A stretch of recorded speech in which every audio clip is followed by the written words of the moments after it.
basically vibe coded complete enterprise product with Lovable. If anyone says that they solve it 100%, I would say that's a lie. Or if they are doing it, I mean, praises to them. That is, show me how. With Lovable, I have a creative mind, and with Lovable, I could actually get that creativeness out of my mind and into something visual right away. And that for me was magic. We didn't care about bugs, legacy, potential issues, because I knew that if there were something that wasn't perfect, if a customer was missing something or wanted it in a different way, that I can do in a session together with the customer. Do not focus on the old school weekly, monthly sprints and setups, because that is long gone. At least for us. Our sprints are 12 hours. We're focusing on the upcoming 12 hours, and then it could change.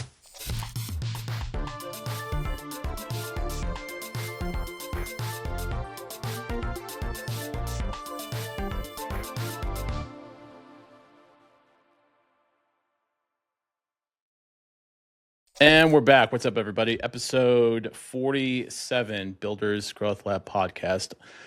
Your home for if you are a builder, indie hacker, AI founder, you haven't quite figured out the marketing side, customer acquisition.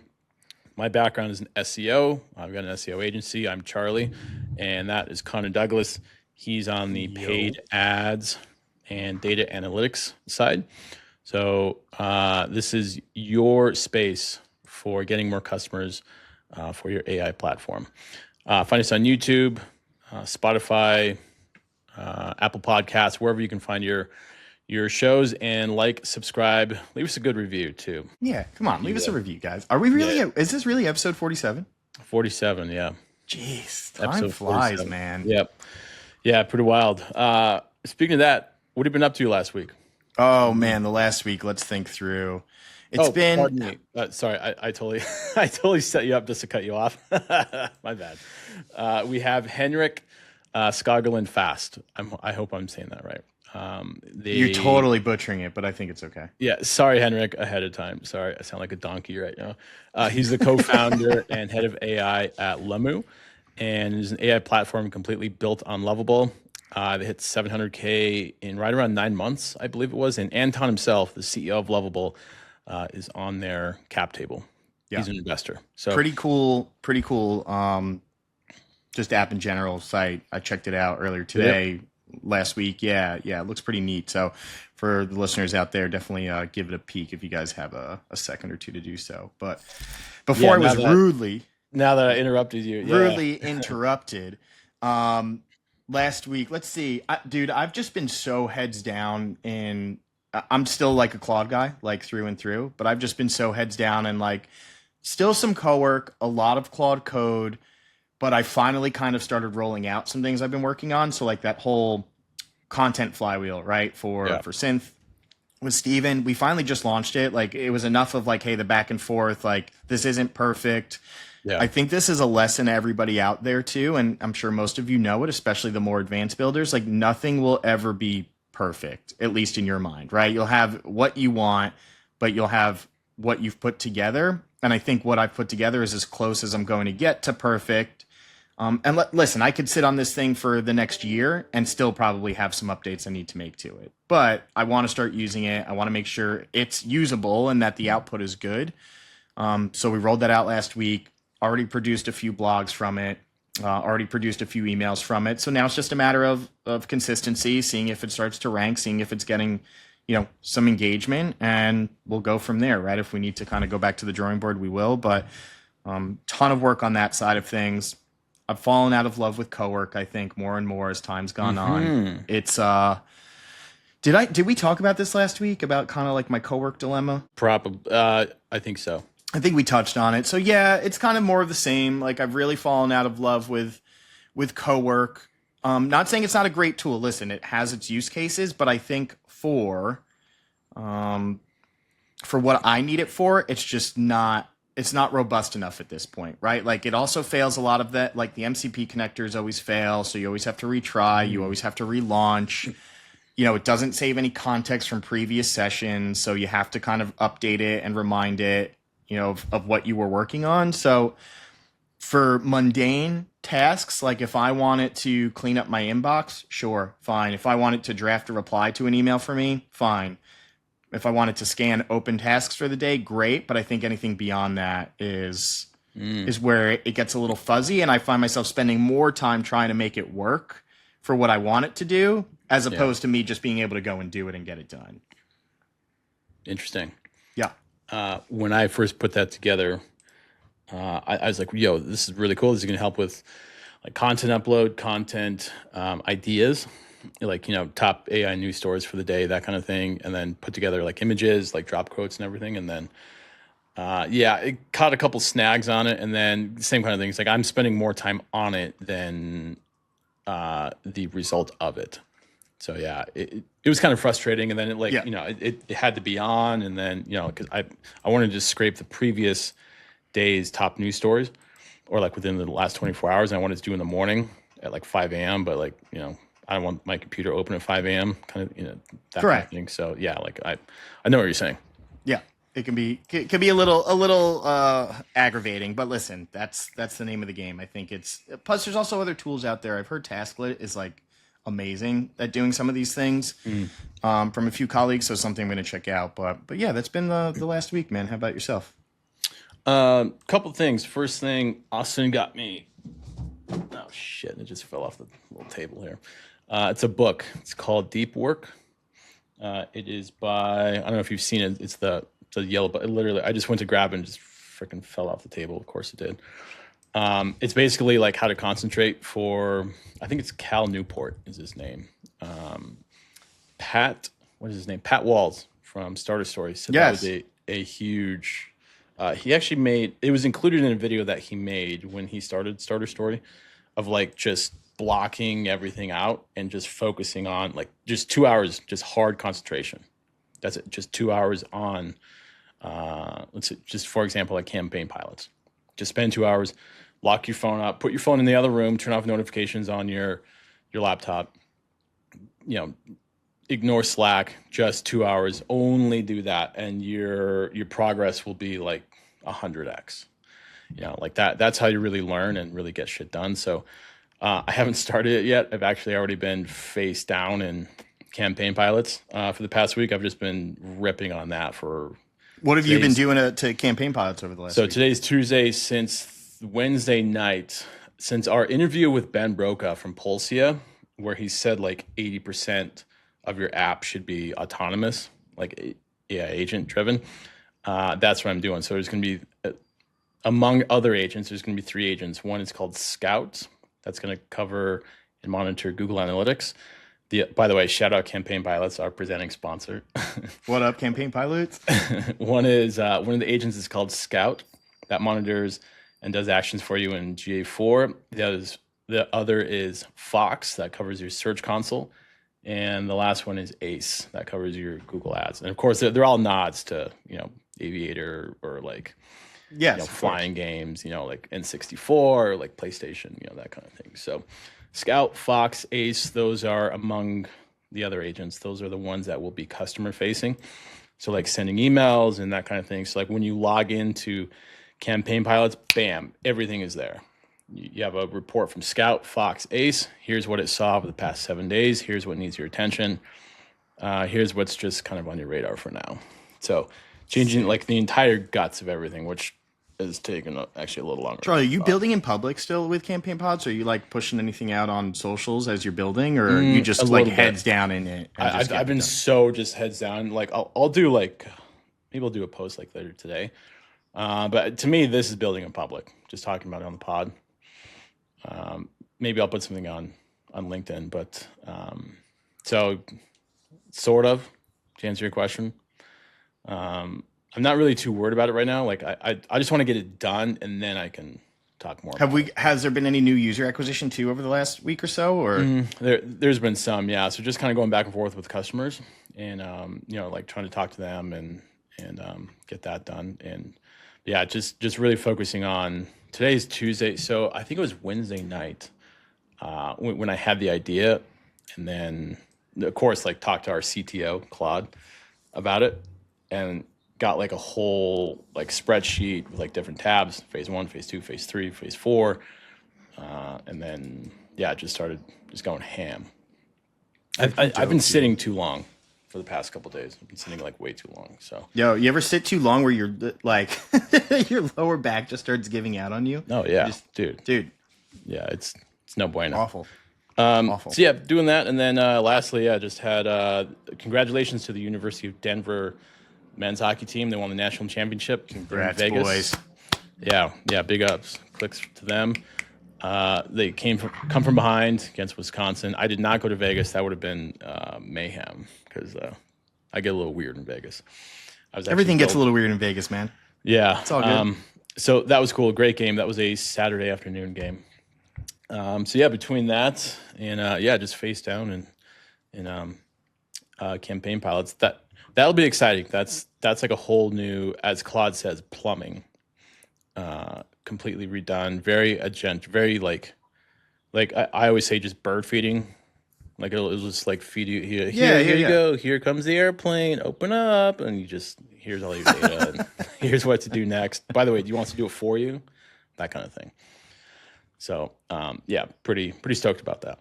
Sick, dude. Well, listen, it's already a useful tool. I'm glad that there's more people using it. Again, we launched some ads around it. Have you seen any new signups over the last week or so?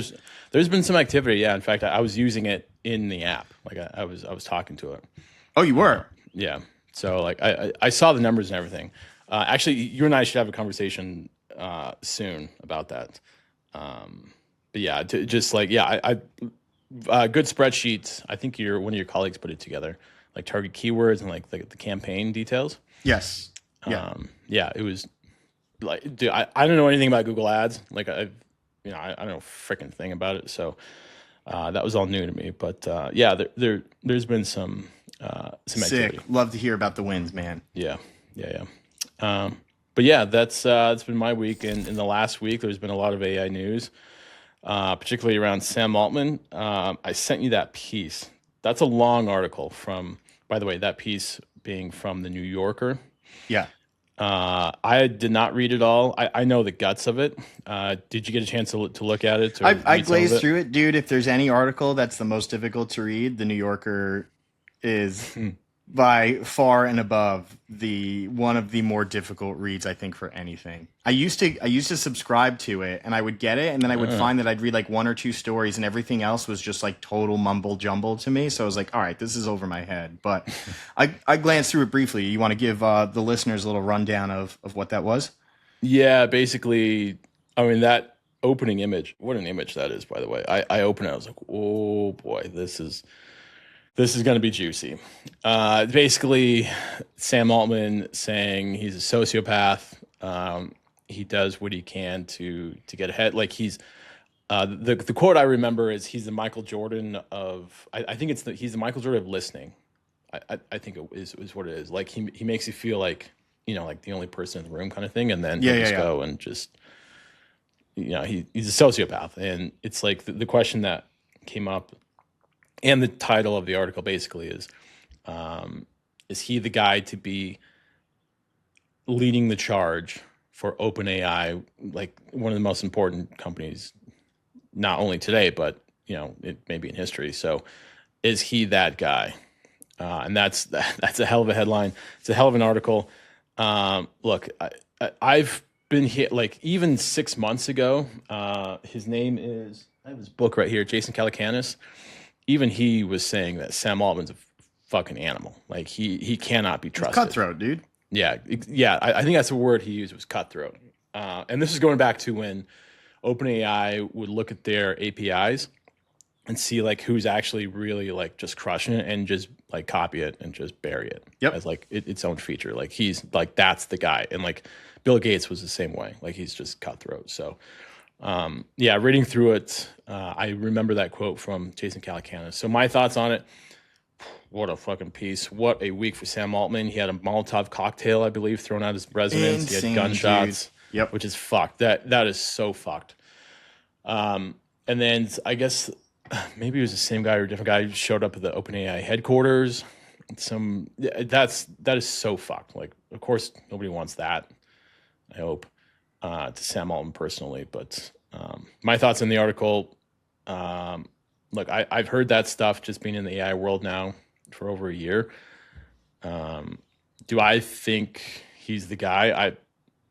No, but I mean, I don't know the guy. Obviously, he led Y Combinator, and he was telling Paul Graham things, and it's tough to say, man. Listen, I think the other take too on the story is like if not Sam Altman, then who, right? Like I don't know. I feel like whoever you put in that position, just because of what we're in right now, right? This transition into AI and AI powered everything, agentic, et cetera, no matter who you put in a leadership position like that, they're going to be under scrutiny, right? There are going to be stories that come out. There's going to be things that people say. I mean, listen, Sam Altman's dealing with it on another level to another degree.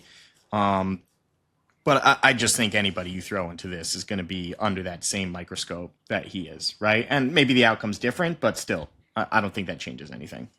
Yeah, it doesn't change. So, next piece, what was the agentic platform from Claude? What was it called? Like managed access or something? Managed platform? Ooh, that I don't know. I'm afraid. So, as we record, let's see. I got you right here. I got you. Okay, so Claude's managed agent platform. So they launched Claude managed agents. I guess that's what it's called. Just Claude managed agents in public this week. So it's not a new model. It's basically the runtime infrastructure for agents and all the scaffolding, like everything that used to take teams 1 to 2 weeks to build themselves.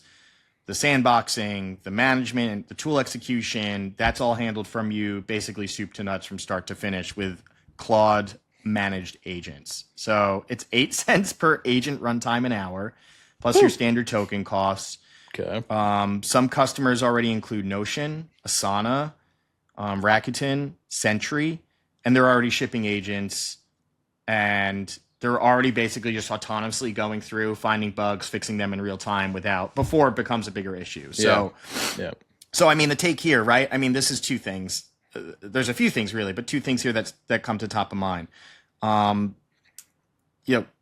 The one time to first agent, it just dropped from weeks to about 30 minutes. So now things are just moving faster than ever before. Bananas.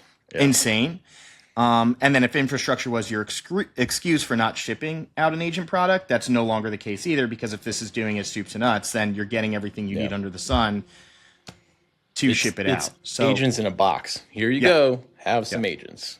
Go. So listen, this is some of that OpenClaw, like taking some of that OpenClaw mentality and kind of style and implementing it in their own way, which I think is still not too invasive. But again, it's obviously the name of the game right now, man. It's speed. And it's how quickly something can be produce something while also being autonomous, right? Without a lot of oversight. So, and they're obviously working their way towards that quite quickly.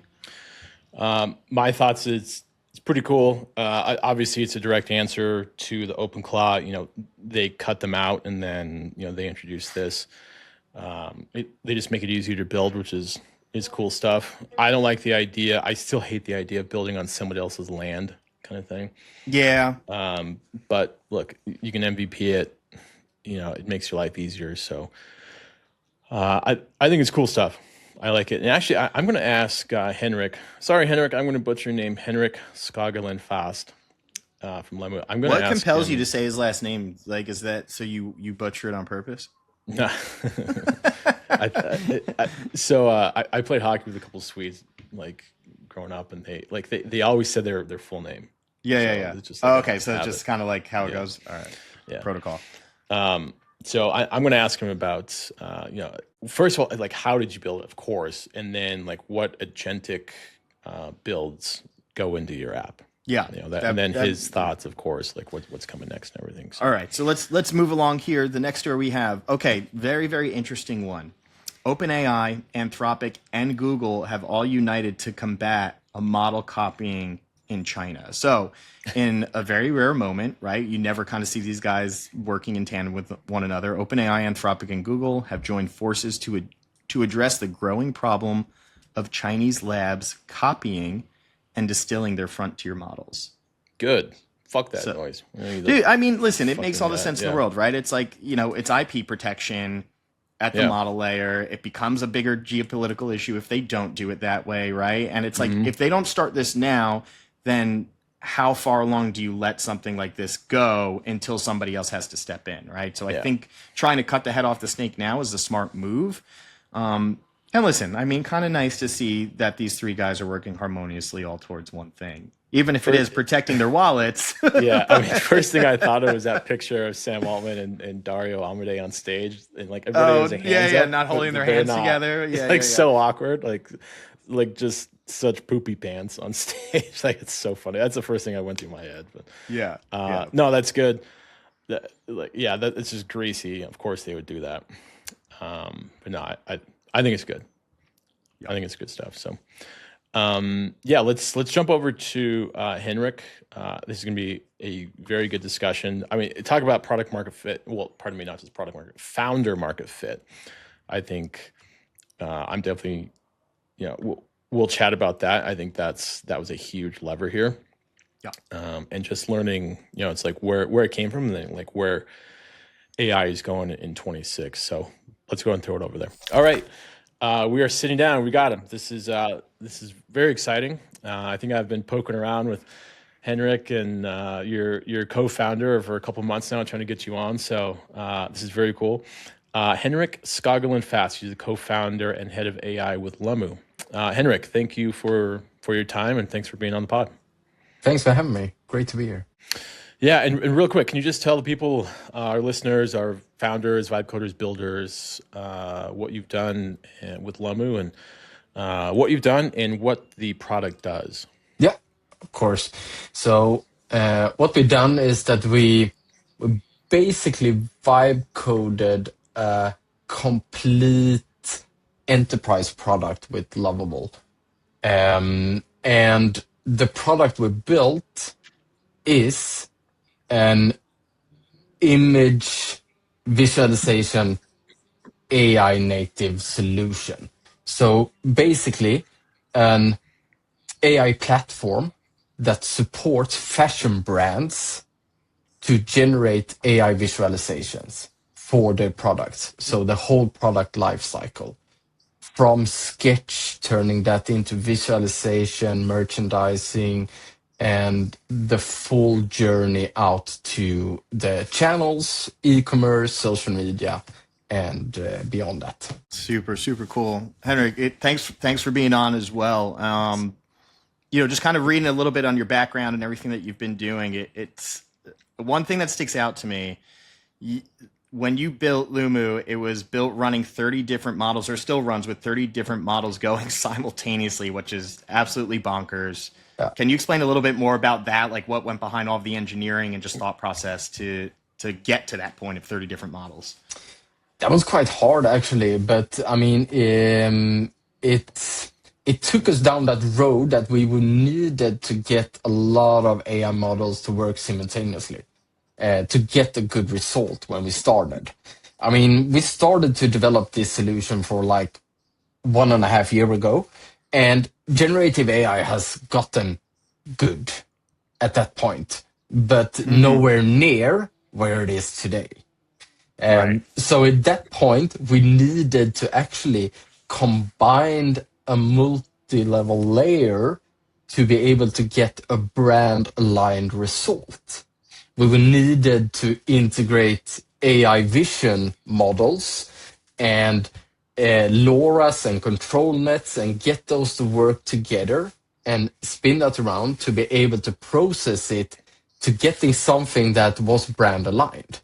Because that is the one important thing, and I think we will circle back to that later on as well, because the most important thing for us is the brand alignment, the results of generating stuff. Not only cool stuff. So that's it's been a lot of AI models that we swapped during only this 1.5 year. But in the beginning, it was necessary to combine a lot of AI models to actually be able to get the result. That makes a ton of sense. And I guess just another question related to that, to you're saying brand alignment a lot. And one thing I find, even with vibe coding myself, it's one of the hardest things to achieve consistently, right? Output being aligned with the brand, the do's and don'ts, the guidelines. Like, I'm assuming it was a ton of iteration to get there. And now the model you've built, is it consistent each and every time? Or do you still find that you have to tweak here and there as time goes forward? Yeah, we still need to tweak here and there. I mean, we constantly do. I mean, the biggest product development we are doing right now is, of course, innovation, but every week it is about iteration, optimization, and alignment of AI models, because that changes constantly. Not So only fast. the AI model itself, but the version of that AI model. So I mean, that is the legacy, and that we also are trying to explain to fashion brands that try to do this on their own. Of course, they can create that workflow, but when that workflow is done, that's legacy. And you have a Like, whole it new doesn't development stop. process. It doesn't stop. Correct. No. Never stops. No. Yeah. But with that said, I mean, no. I'm not going to lie and sit here and say it's 100% accurate all the time. It's not. One of the hardest things is to control AI.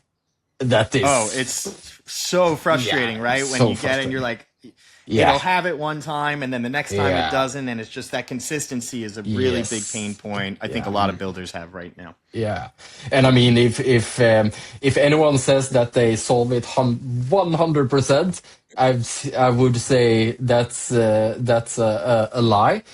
Or if they are doing it, I mean, praises to them. Show me how. Show me how. Yeah. Definitely. Yeah. I know that Come we on the get show. very, very close. At least we get such good results that we bring a lot of value for implementing our solution into a fashion brand to make an impact. And that's where we want to be. So going back a little bit, Henrik, what obviously your background in fashion, can you tell us more about that, the problem that you were seeing, and what made you take the jump to, is there a story between like, all right, I'm going to leave my company and then I'm going to, grab a co-founder and we're going to solve this problem? Like, were you guys at a bar and having some beers and you're like, all right, let's go, let's be crazy people and go run with this? Yeah, that's actually quite interesting, because me and Peter, we have known each other for like 8 years. And we worked together at a company that did endless aisle solution and digital showroom solution for big companies such as Bestseller and many more. So since then, me and Peter has been doing smaller and bigger stuff, but always with ideas about how to solve problems for the fashion industry.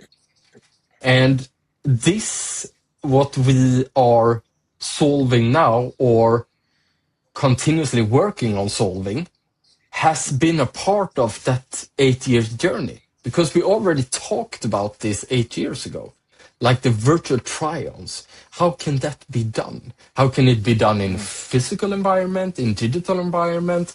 Just like having a big screen mirror scanning your body and hold that concept. I mean, it was talking a lot about it then, and already like, how can we solve it then?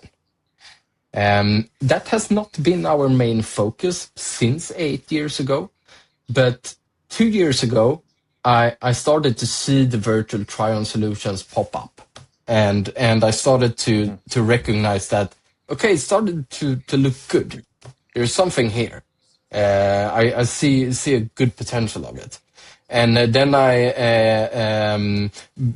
before it was called Lovable and was called GPT Engineer, and was very early on and done a lot of experience for myself.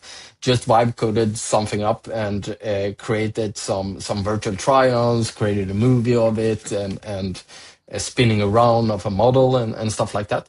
And then I just handed over to Peter, like, okay, Peter, go nuts with this. Take this to your the people you know, because he has a great connection network within fashion, and just ask them what they think about this, because they have seen a lot before as well, the years before, on how it has been done and people saying it can be done.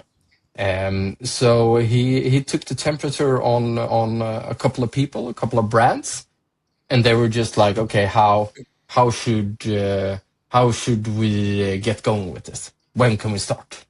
Basically, where is the product? So that was the starting of Lumoo. Small vibe coding, taking the temperature on the industry, and then we started to build it together with early on adopter brands. Did you see like a just like an empty hole in the space for this too? Because like you said, you had started seeing some of the AI emerge and the virtual try-on stuff. What was going through your head where you're like, okay, I see this, but what hole did you want to fill with Lumoo? Did you just want to make it more advanced, or what was the whole concept behind it? Now, what I saw is the AI revolution in general, and where we're heading in the world, and how AI will be a big part of every industry and everything. I saw that there is a big gap when it comes to solving core issues and core problems in fashion. I saw cool stuff. Hey, you can take this model, put that model on the moon, and make that model wear this. Cool, yeah. Great. That's a magazine shoot you maybe want to use now and then, but not for many percentage of the brands. In the end, it comes down, okay, what is efficient for our processes? How can we use this? And the processes that we see, or the end consumer sees, is only the end result. But to get to that end result, there's so many turns back and forth, producing, designing, sample ordering, and we are talking about iterations, but not vibe coding iterations. We're talking live iterations with product, actually sending it back and forth. So yes, there we saw a big gap. Really cool. So where the product started, I think you kind of alluded to it, where the product started, maybe like the first 3 months, and product now, what's different about that? That's quite interesting, actually, because when we started, as we talked about, we built the product 100% on Lovable. So when we started, from my experience of how to set up the architecture, hosting the AI models, because we needed to combine then what was available third-party APIs, but we also needed to host and train own AI models and fine-tune stuff.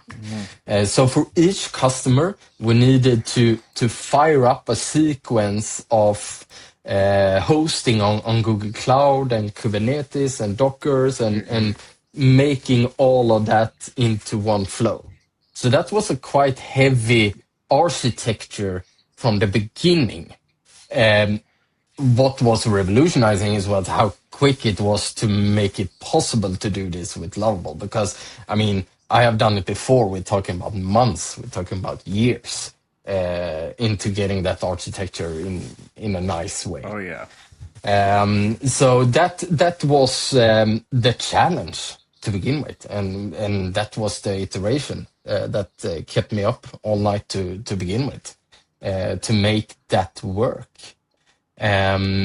What has happened now is that we have moved away from needed to architecture all our 30 models and host open source models on our own to build a free layer product. more or less. And that 3-layer product is you have the generative AI in the end that do the final touches of the image. And that could be Gemini 3.1. I mean, there's no better image model for me when it's used in the right way to do the final rendering of an image. But what's happened before that is the most interesting part. So we have 2 layers before that, and one is brand layer, and the second one is our platform layer. And I can go quite deep into this, but it's a lot about fine-tuning AI models accordingly to specific fashion data sets, and to utilize those data sets and optimize them, how to control the generations and how to control the AI models that are generating. And to combine that in between those layers, we have the brand layer. And that's where it gets interesting to get the brand consistency and everything. We are not only a solution, we say, hey, here's a subscription, sign up, good luck. We have customer success managers, we have AI experts, we sit down with the brands, we take everything about their tone of voice, brand alignment, bring that into us, and start to fire up fine-tuning on that as well. That's really interesting, Henrik, because that was going to be my next question, is how much time do you actually need to take to sit? This isn't a plug and play solution. You need to sit down with the client, have the conversation, get from them what you need. How long is like the onboarding process before they can start, Lumoo can be used to full effect? I would say it depends on the brand, of course. We are working with brands that have multiple collection each year, and each collection is are about 5,000 pieces. So that's a lot. And there's a multiple departments involved in those processes. So it depends. Everything, I would say, from 1 week to 2 months, depending on the scope. Because we're not only touching on one part in an organization. We are supporting the design part, the production part, the B2B wholesale part, and then the sales marketing team part. So, I mean, we started with a great company called Gina Tricot here in Sweden, in Scandinavia. They are huge, a great brand. Shout out to my daughter who loves them, and they are not fully onboarded yet, but they are performing so well, and they have just started using it as an internal tool to like iterating designs and ideas and merchandising and those kind of things. Yeah, really cool. Another question. Okay, so Lovable, right? Like, what made you choose Lovable? Like, why Lovable out of any of the platforms you could have used to build? Coincidence, maybe. No idea, actually. I'm from Sweden. Lovable from Sweden could be that. I mean, I didn't actually know about the other solutions, vibe coding solutions, before I knew about Lovable. So I would say it could be localization stuff going on there. Well, it worked out. It worked out anyway. Yeah, and I mean, I've been coding apps and websites since I was 13, 14, 15, and the tech interest in me when I see something new. I always go for it and try it out. Stupid as I am, I'll spend some money on it, but it is so much fun. And with Lovable, I have a creative mind, and with Lovable, I could actually get that creativeness out of my mind and into something visual right away. And that for me was magic. No wait time. And that's what I was going to say too. I mean, I'm sure just by your first experience with it, it just had to be mind blowing and just like, okay, well, if I can do this, now anything's almost possible. And that's obviously what leads into the bigger and better things. Yeah. Really, really cool. I remember, Henrik, quick story. We're in April, maybe a year ago. I vibe coded. I have an SEO background. I have an SEO agency, and I vibe coded a revenue projection model. Like I visualized it. We use it in our sales process, and I showed it to Connor, and it was based on historical data for like Google Analytics and all that, and it like visualized up and to the right, blah blah blah. And I sent it to Connor. And Connor's like, yo, this is freaking wild. Like, how the hell did you build it? And I was like, yeah, dude, I burned like my entire weekend, but I now have this, and we have this in our sales process now. And crazy. Yeah, it's wild. Like that was I think that was my first like, holy smokes, this is real. I can do this. Like, if I can build this, can I go like full on enterprise? And how big can this get? Yeah.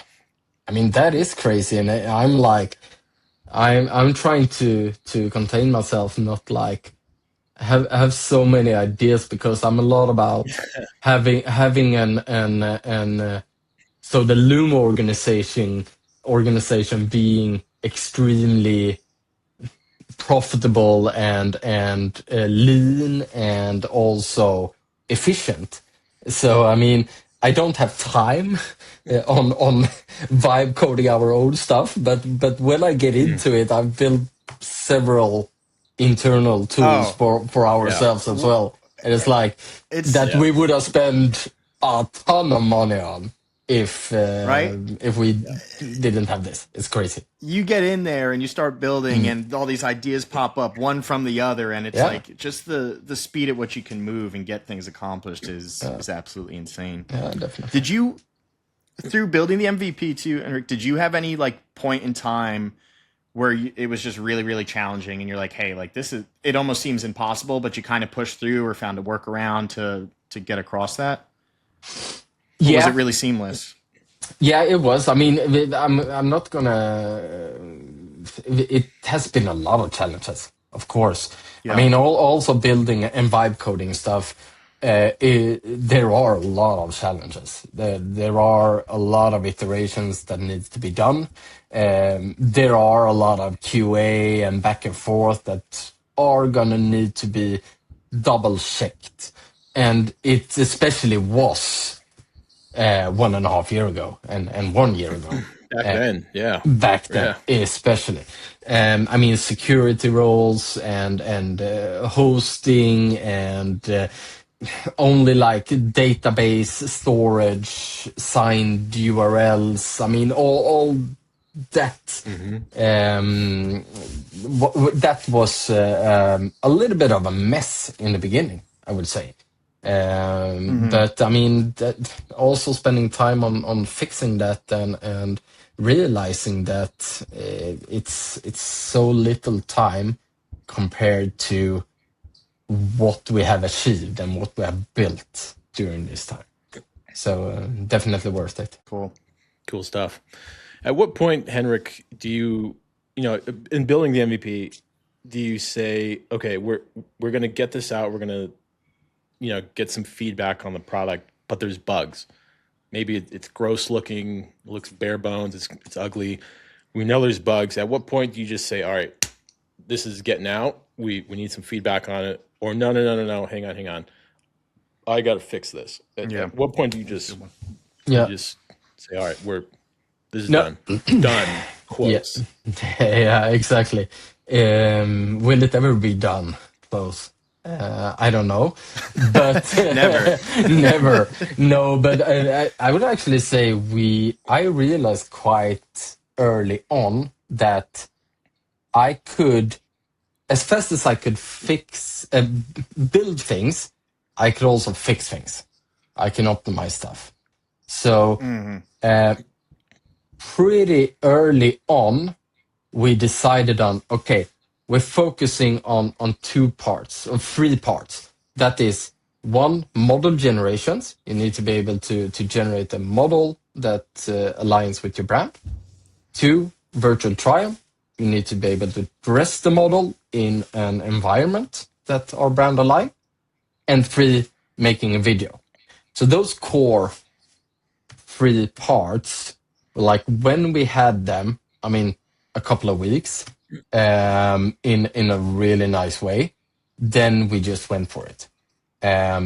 We didn't care about bugs, legacy, potential issues, because I knew that if there were something that wasn't perfect, if a customer was missing something or wanted it in a different way, that I can do in a session together with the customer. I actually sat down with the customers and having workshops with them, and we vibe coded live features that's still on today. So that's very early on. We just went for it. At what point after the MVP, maybe where it stands now, at what point did you know, like, holy smokes, like we've got something, like burn the bridges, burn the ships.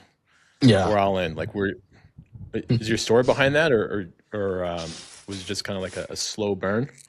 No, but I mean, adoption.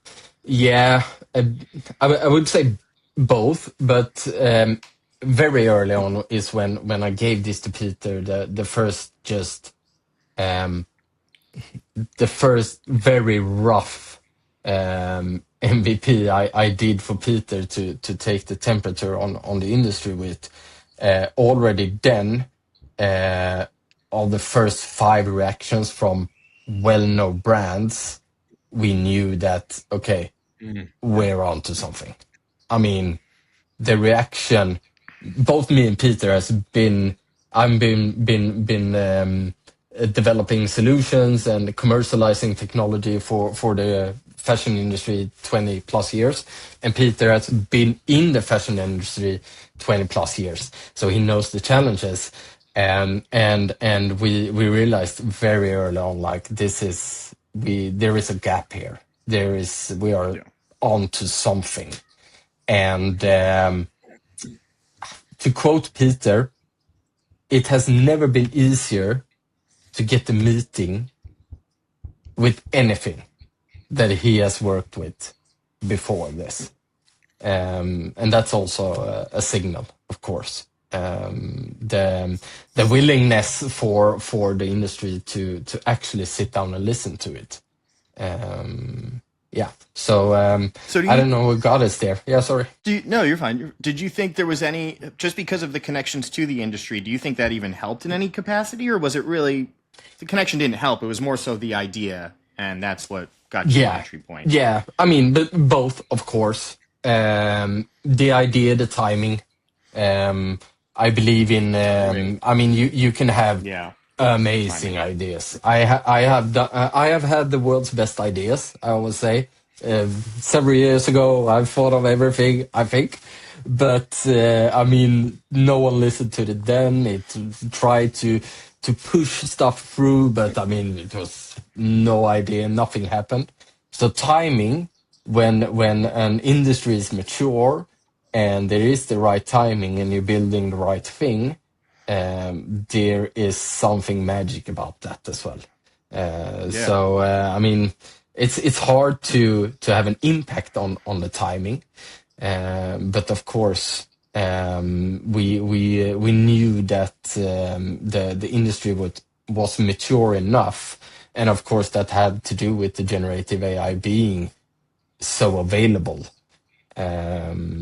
That we were onto something. Right. Did you see things kind of take off too? Like, so once you got your first meeting or your first few meetings, so kind of word of mouth started getting around in the industry and you guys started booking more? Or was it a slower play?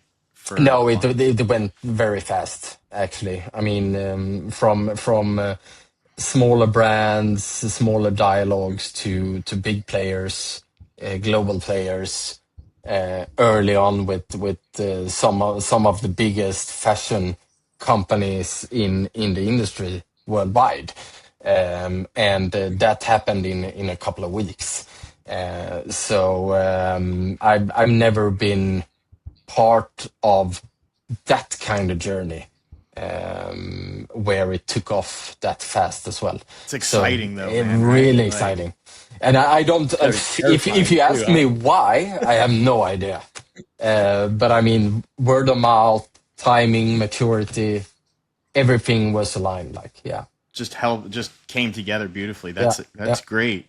When it comes to customers too, did you have specific retailers, designers in mind? Was it just anybody in the fashion industry? Like who's the prime target for you guys as a client?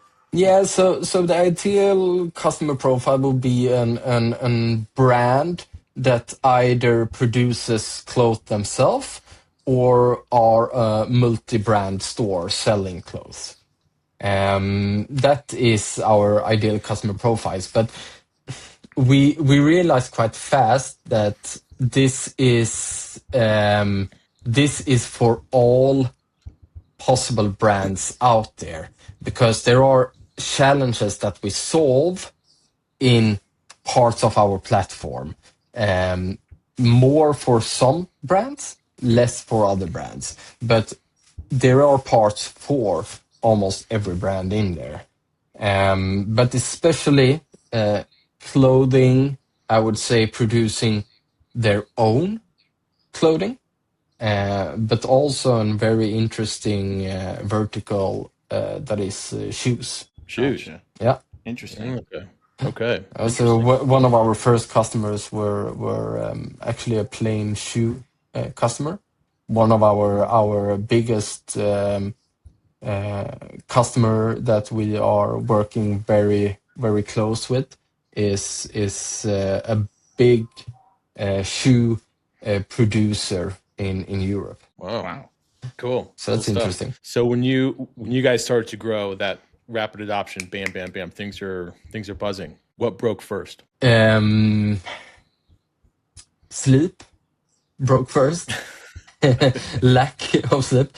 No, but what broke first was the continuous development, because it took off that fast. What we have created in the MVP from to begin with wasn't even 5% of what the platform is today.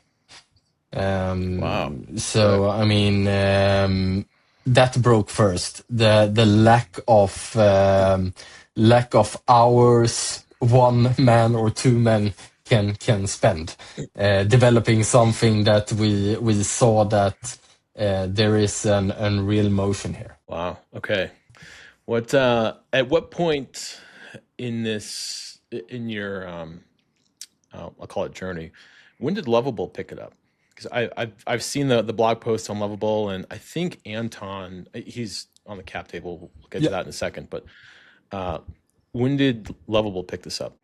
That's quite early, actually, because we were one of the first Swedish companies with quite big traction. Not the biggest when you look at revenue or stuff like that. There has been some great tools come out of Lovable that has huge revenue in very, very short time, which is very impressive. But I think being from Sweden, focusing at solving an actual core problem similar that enterprise solutions does, we were a different angle than a lot of the other tools that came out of Lovable at that time. So quite early on, Lovable picked it up. I mean, it was just a month, 2 months in that we started a deeper dialogue with them. Okay. And how did you get Anton on the cap table? And how did that go? Like did you go to the headquarters, or was it just a call? And he loved like what's the story there? Yeah, interesting. I mean, we have had great dialogue with the marketing team and the PR team at Lovable, and they really like our solution internally. We heard from them. Even Anton said that he was really fond of what we'd done, and he started to talk about that on different stages and interviews. So Very cool. that's really cool. I mean, and that's when we knew that, okay, but there is a real interest. It's not just an PR doing something here because they need or want to. They are really talking about us internally at Lovable.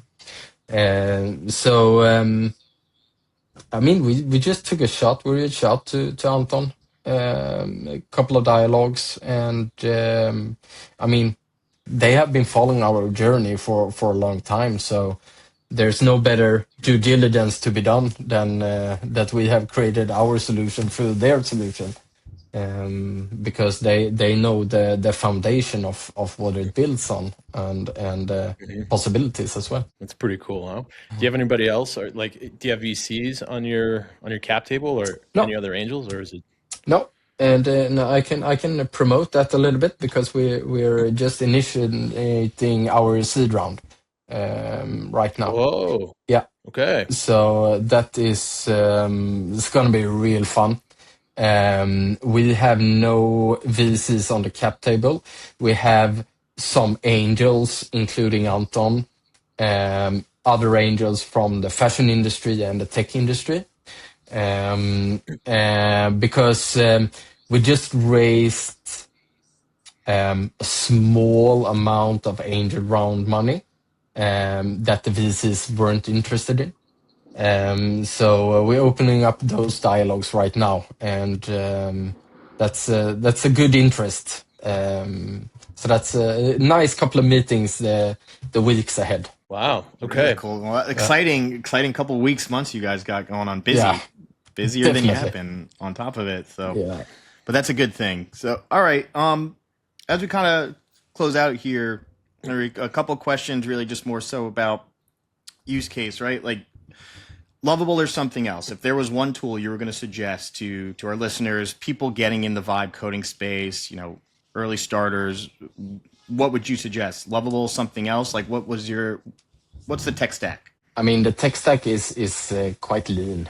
I would say it is Lovable. It is Claude Code in our own developed QA solution connected to Lovable. It is Vercel.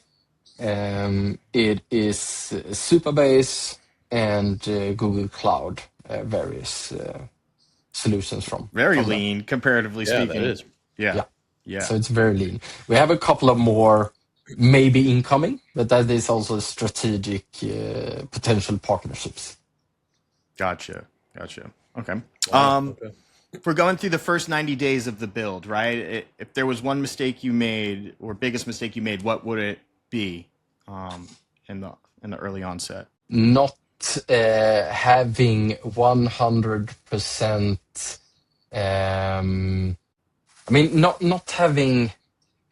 knowing the exact cost of our quite advanced architecture that we were firing up for each brand. And that meaning it was not good, but it could have been optimized a lot.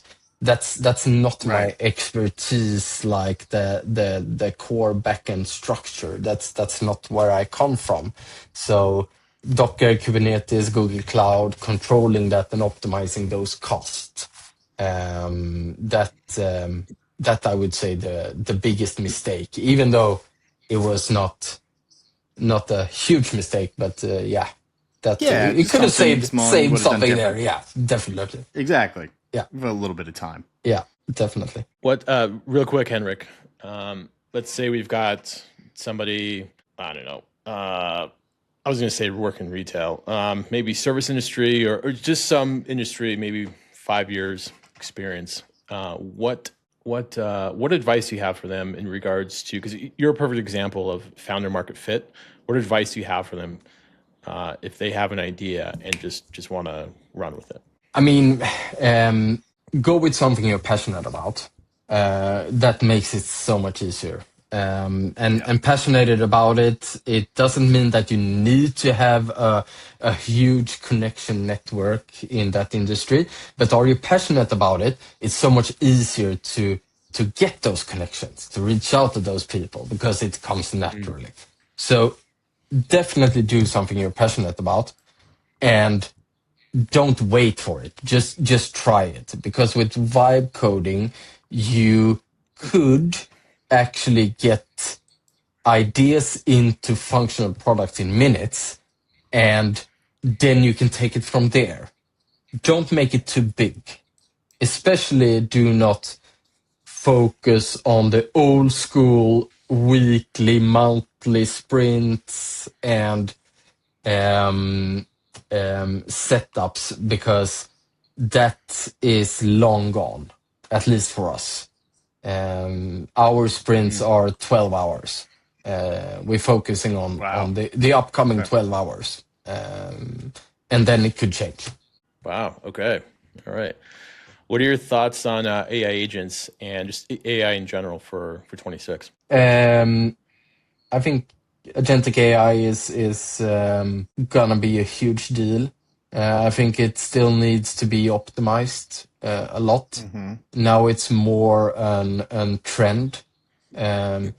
People did like they did 1.5 years ago, and implementing it themselves, and then realize it costs more money and take more time because they haven't the knowledge or the exact flow or solving the core solution of it. So I think that agentic AI will be the future. I can actually say that we are going down that route as well. And in our industry, it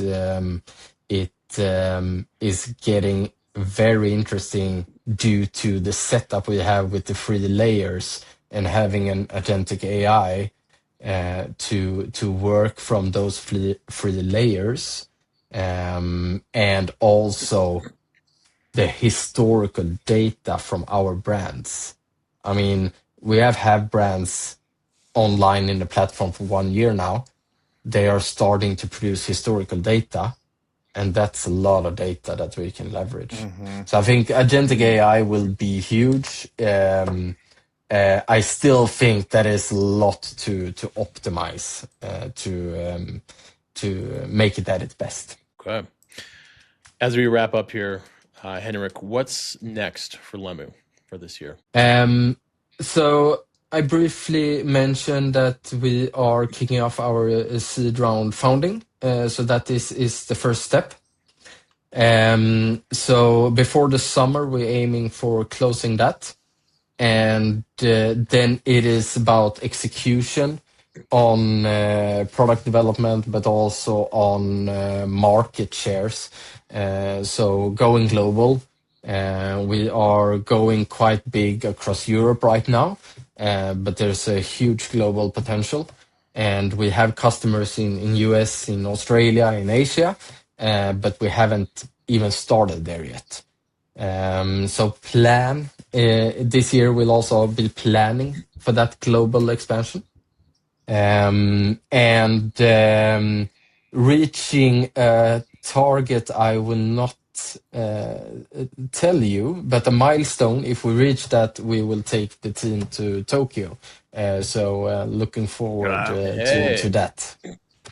That was voted from the whole team, and Tokyo was number one by far. So there you go. Hope to go there. Cool stuff. Yeah. Okay. Well, Henrik, thank you for your time. Thanks for sitting down with us, for having a great convo. Where can the people find you? Can find us on LinkedIn. Can find me on LinkedIn, Henrik Skagerlind Fasth. Lumoo as well on LinkedIn. Otherwise, Lumoo is on Instagram and other channels as well. So make sure to follow us and just send a message if anything. I'm glad to hear from people building stuff. That's always fun. And you do respond, because I can confirm that. You can confirm that. Yeah. I do, and even if it can take a couple of days, sometimes I do respond. You do respond. Cool stuff. Well, Henrik, thanks for being on. And look, let's have you on later in the year after some cool That's happenings. And Perfect. until then, cheers, man. Thank you very much. Take Henrik, care. thanks so much, man. Thank you. Hey guys, Connor here with Builders Growth Lab. If you're looking for a way to stay up to date on the latest news, trends, topics in AI and marketing, look no further. Visit us at buildersgrowthlab.ai and sign up for our newsletter today. In it, you'll find quick takeaways from our latest show, as well as simple tips on how to market your app. That's buildersgrowthlab.ai. Sign up today. Okay, we're back. Look, great convo. Cool awesome dude. Convo. Really cool dude. Yeah, great insight as far as founder market fit. He made the jump, burned the ships, made the MVP, got it in the hands of their ICP. It had some bugs in it. As he said, how did he say? Took the temperature. That's what he would say. Like gauge it. And as he would say, again, took the temperature. Iterate, continuous iteration, development. I think it was just really cool though to see somebody who built an app that doesn't necessarily provide immediate results, right? Or immediate output for what you're looking for. Like I really enjoyed the fact that his process was like, yes, I built this. It helps expedite things within the fashion industry, but I still need to onboard a client, right? Like it's not a self-service tool. It's like, they got to sit down with me. I got to understand the brand. I got to understand their collections, like all this stuff that I just thought it was a nice balance to kind of like what you would expect out of any traditional like marketing approach mixed with the use of AI, right? It's not like, oh, this is just all full service AI and we don't touch anything and you just do it yourself, where it was a little bit more a hybrid of the two. And I just really enjoyed that because we haven't seen that. You know, when he was saying it could get, the word in my head was tangled, just because I've been in CampaignPilots so deep the last few days, and I built it I don't know, 4 or 5 months ago or whatever. Like the connectors, mainly the connectors, that was fucked. The crazy like, they're so like here's what it looked like. This is like, okay, here's GA4. Well, that doesn't really work. Here's GA4, here's Search Console, here's ads. Then the connectors are just, and then it's just like all over like that. That's what I was picturing in my head when he was talking about like the architecture of like the database and the calls and all of that, and like when he like building it way back then, because like I had to go back and basically straighten everything out the past couple of days, which will take like an entire day even. And you have to do it in phases, and each phase has like 5 or 6 different points. And in my head, I'm like, holy dude, that's a freaking build, man. That's a lot. Like, but really cool convo. Again, obviously, very, very awesome platform, but just really cool insight from start to finish. Something cool that stuff. I mean, listen, it's like it's just nice because it's real, and it sounds like something that really any of us could do and build. Right? It's just. The right time was a big thing. You said too. I was going to say timing is like that secret Everything. ingredient. It's just like so important. Like when you have good timing, it's like that's when shit happens. Which is pretty cool. So, cool stuff. Okay, poopy pants. I actually haven't. Oh yeah. As Mallory would say, poopy pants. What gives us poopy? Miss you, Mallory. Shout out Mallory. What's giving me poopy pants? The last lack of snow here in Colorado. I'm just gonna say, who the fuck says that? And it's April, bro. It's done. It's over. Normally you get like some snow, like in Keystone or in like Vail, and you can go skiing or something. I might sound like a turd right now, but no, I mean you sound like somebody who lives in Colorado. I get it. I'm like in New York, York, my Subaru. Like, dude, it's 80 degrees here today, and I'm so stoked for my afternoon walk. It is amazing. I cannot wait. Cannot freaking wait. Oh man, I'm a cold weather person through and through. I got to be around the snow, around it's cold weather. So yeah, that's what's giving me poopy pants the past couple. I'd say I'll make this work related. I hate poopy pants. This gives me the most poopy pants is emails from a client or just somebody else at like 4 p.m. on a Friday. Like, and not just like any email, like I mean an email which is like creating more stress or work for you before the day is like before it's over. Like, dude, is it like Is it like asking a question like, why is this KPI going down? 100%. Like it's one of those things where it's like, well, why does this look like this? Like this is unacceptable. And it's like, dude, it's 4 p.m. Like you're probably on the train or wherever you are on the way home. Like, no, not right now. Just because you happen to have 5 seconds of open time, I just don't have the patience for it or the wherewithal to just be like, oh, no problem. Like, yeah, let me just like trash my whole weekend out the window and I'll do your stuff. Like, it's like, no. Like that's the life of agency, like of an agency owner. I hate it. I hate it. And so not my agency. I'll tell them, kick rocks, man. It's like it's Friday at 4. Yeah. I'm like, I'm sorry. And if it doesn't work for you, then this doesn't work. Like it's just how it is. Listen, some things take priority, but when you're sending me something and it's not due or it doesn't have any detriment to performance, right? It's like not exposed or public. It's like, I'm sorry, I'm not dropping whatever I'm doing for the weekend to accommodate you. It's like, listen, it just doesn't happen. Last year, my best friend was in town. He'd come into town maybe once, twice a year.